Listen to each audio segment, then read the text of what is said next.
बिस्मिल्लाहिर्रहमानिर्रहीम। हम लोग टॉपिक पढ़ रहे हैं जो है वो बैक्टीरियल सेल। एक्चुअली हम जो चैप्टर पढ़ रहे हैं उसका नाम है किंगडम प्रोकैरियोटी या किंगडम मोनेरा।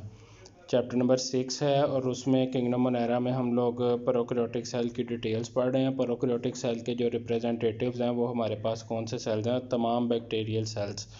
तो बैक्टीरियल सेल जो है जब हम इसे स्टडी करते हैं तो एक्चुअली हम लोग प्रोकैरियोटिक सेल जो है उसके बारे में स्टडी कर रहे होते हैं। तो आज हम लोग जो टॉपिक पढ़ेंगे वो है जी cell wall of bacterial cell. Cell wall जो है वो एक्स्ट्रा सेलुलर मैट्रिक्स के नीचे पाई जाती है और प्लाज्मा मेम्ब्रेन और साइटोप्लाज्म के ऊपर की तरफ पाई जाती है। तो एक्स्ट्रा सेलुलर मैट्रिक्स क्या है? जो हम लोगों ने लास्ट टाइम स्लाइम और कैप्सूल पढ़ा जो कि पैथोजेनिसिटी इंक्रीज़ करता है और सेल वॉल के बाहर की तरफ पाए जाते हैं मालिक्यूल मैक्रोमालिक्यूल्स से बने हुए स्ट्रक्चर, वो एक्स्ट्रा सेलुलर मैट्रिक्स कहलाते हैं। उनके नीचे और प्लाज्मा मेम्ब्रेन और साइटोप्लाज्म के ऊपर जो है वो पाई जाती है सेल वॉल। दुनिया में सिर्फ एक ऐसा बैक्टीरियल सेल है स्पीशी है यानी बैक्टीरिया की जो वॉल लेस बैक्टीरिया हैं, और वो कौन सा बैक्टीरिया है? माइकोप्लाज्मा। ये एमसीक्यूज में क्वेश्चन पूछा जाता है। सेल वॉल जो है ये एक रिजिड स्ट्रक्चर होती है, सख्त चीज़ होती है जो सेल की शेप मेंटेन करने में अपना रोल प्ले करती है। और फिर दूसरा ये कि सेल को लाइसिस से बचाती है, सेल को फटने से बचाती है। केमिकली देखा जाए तो जो सेल वॉल होती है यू बैक्टीरिया की, जो आजकल बैक्टीरिया या एडवांस बैक्टीरिया आजकल पाए जाते हैं, इनकी सेल वॉल बनी होती है पेप्टिडोग्लाइकन से।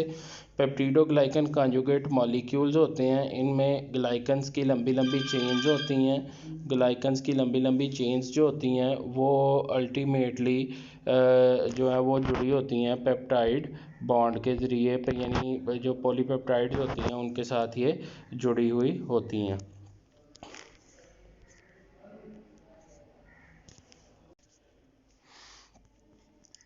केमिकली जो सेल वॉल है वो पेप्टिडोग्लाइकन से बनी हुई होती है, और पेप्टिडोग्लाइकन्स जो हैं वो कॉन्जुगेट मॉलिक्यूल्स होते हैं। इसमें ग्लाइकन्स की लंबी लंबी चेन्स होती हैं यानी पॉलीसेकेराइड्स की, और वो एक दूसरे के साथ चेन्स जो हैं वो बॉन्डेड होती हैं पेप्टाइड्स के ज़रिए। पेप्टाइड्स क्या होते हैं? Short sequences of amino acids. Additional chemicals जो सेल वॉल में पाए जाते हैं वो है टिकोइक एसिड, लिपोटिकोइक एसिड और लिपोपॉलीसेकेराइड्स। ये सारे के सारे ऑर्गेनिक मैक्रोमॉलिक्यूल्स हैं which are the chemical part of the cell wall of bacterial cell. अगर वह सेल वॉल की बेस पे बैक्टीरिया को कैटेगराइज किया जाए तो दो तरह के बैक्टीरिया होते हैं, ग्राम पॉजिटिव और gram negative. Gram positive bacteria जो है उनकी सेल वॉल जो है उसका स्ट्रक्चर डिफरेंट होता है, और ग्राम नेगेटिव जो है उनकी सेल वॉल का स्ट्रक्चर डिफरेंट होता है। साइंटिस्ट था क्रिस्टियन ग्राम ने एक ऐसी टेक्निक डेवलप की जिससे हम लोग ग्राम पॉजिटिव और ग्राम नेगेटिव बैक्टीरिया को एक दूसरे से डिस्टिंग कर सकते हैं, डिस्टिंग्विश करके हम उनको एनालाइज कर सकते हैं। वो जो टेक्निक है उसे हमने नाम दिया हुआ है ग्राम स्टेनिंग का। ग्राम स्टेनिंग किस तरह की जाती है? नीचे डायग्रामेटिकली रिप्रेजेंट किया हुआ है। सबसे पहले एक स्मीयर बनाया जाता है, स्मीयर कहते हैं थिन लेयर को। स्लाइड पे बैक्टीरिया की बहुत थिन लेयर बनाई जाती है और फिर स्लाइड को फिक्स किया जाता है, हीट फिक्सेशन की जाती है। उसके बाद जब स्मीयर यानी थिन लेयर बन जाती है स्लाइड के ऊपर बैक्टीरियल सॉल्यूशन की, तो उसके बाद उसके ऊपर पहली डाई या प्राइमरी डाई यूज़ की जाती है, उसे कहते हैं क्रिस्टल वायलेट। क्रिस्टल वायलेट ऊपर डाल के स्मीयर के तो 1 मिनट तक वेट किया जाता है, उसके बाद टैप वाटर से वॉश कर दिया जाता है। फिर उसके बाद डाली जाती है आयोडीन। आयोडीन जो है वो काम करती है इंटेंसीफायर का। जो क्रिस्टल वायलेट ऊपर बैक्टीरिया के ऊपर हम लोग लगाते हैं, स्टेन करते हैं, उसको ये इंटेंसीफाई कर देती है। और उसके बाद जो क्रिस्टल वायलेट और आयोडीन आपस में केमिकल बॉन्ड भी बना लेती हैं, उसे कहते हैं क्रिस्टल वायलेट आयोडीन कम्प्लेक्स।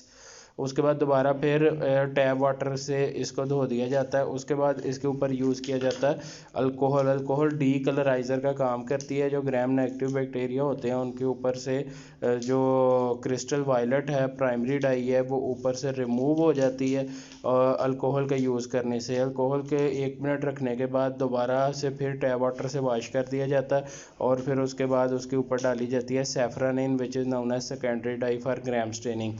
सैफरानिन जो है वो डाल दी जाती है।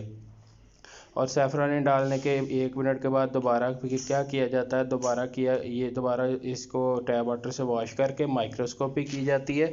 तो हमें बैक्टीरिया जो ग्राम नेगेटिव होते हैं वो सेफ्रॉनिन की वजह से नज़र आते हैं पिंक कलर के, और जो ग्राम पॉजिटिव बैक्टीरिया होते हैं वो हमें क्रिस्टल वायलेट की वजह से नज़र आते हैं पर्पल कलर के माइक्रोस्कोप के नीचे। एक्चुअली ये इस तरह से कैसे होता है, सबसे पहले देखें ये हमारे सामने ग्राम नेगेटिव बैक्टीरिया की सेल वॉल शो की हुई है। इसमें देखें ये एक ऊपर मेम्ब्रेन है जिसे एक्सटर्नल मेम्ब्रेन कहते हैं, और एक नीचे मेम्ब्रेन है जिसे इनर मेम्ब्रेन कहते हैं। आउटर जो बाहर वाली एक्सटर्नल मेम्ब्रेन को आउटर मेम्ब्रेन भी कहते हैं। अब ये जो दोनों मेम्ब्रेन हैं इनके दरमियान में सेल वॉल पाई जाती है, और सेल वॉल जो है उसकी एक बड़ी बारीक सी लेयर होती है पेप्टिडोग्लाइकन की बनी हुई, और ज़्यादा स्पेस होती है जिसे हम लोग पेरीप्लाज्मिक स्पेस कहते हैं। अब जब क्रिस्टल वायलेट जो है वो डाली जाती है ग्राम नेगेटिव बैक्टीरिया पे जब पड़ती है, तो जो ऊपर वाली मेम्ब्रेन है इसके ऊपर वो एक लेयर बना लेती है, लेकिन वो एडजॉर्ब होती है, यानी ऊपर ऊपर लेयर बनाती है, वो एब्जॉर्ब नहीं होती क्रिस्टल वायलेट उसके अंदर। तो एब्जॉर्ब ना होने की वजह से जब इसके ऊपर हम लोग अल्कोहल यूज़ करते हैं तो वो ऊपर से वॉश आउट हो जाती है। इसीलिए ग्राम नेगेटिव बैक्टीरिया जो हैं वो फिर सेकेंडरी डाई के कलर के नज़र आते हैं जिसे हम सेफ्रॉनिन कहते हैं। तो जो ग्राम नेगेटिव वॉल होती है उसमें ये दो मेम्ब्रेन्स होती हैं, दोनों के दरमियान में पेप्टिडोग्लाइकन की लेयर होती है और एक स्पेस होती है जिसे हम लोग पेरीप्लाज्मिक स्पेस कहते हैं। इसी तरह जो ग्राम पॉजिटिव बैक्टीरिया होते हैं उनमें सिर्फ एक ही मेम्ब्रेन होती है जो सेल वॉल के नीचे एग्जिस्ट करती है, और पेप्टिडोग्लाइकन जो है वो कंपैरेटिवली मोटी लेयर बनाते हैं। यहाँ पेरीप्लाज्मिक स्पेस बहुत कम होती है। तो एक टेबल आपकी बुक में दिया हुआ है जिसमें कंपेयर किया हुआ है ग्राम पॉजिटिव और ग्राम नेगेटिव बैक्टीरिया की सेल वॉल को, तो वो भी टेबल भी आपने मेमोराइज़ करना है, ये डायग्राम मेमोराइज़ करनी है। ये उसके बाद जो ग्राम स्टेनिंग है ग्राम नेगेटिव और ग्राम पॉजिटिव बैक्टीरिया को एक दूसरे से डिस्टिंग्विश करने के लिए वो आपने याद करनी है, और उसके बाद सेल वॉल जो उसका जर्नल स्ट्रक्चर और फंक्शन मेमोराइज़ करना है।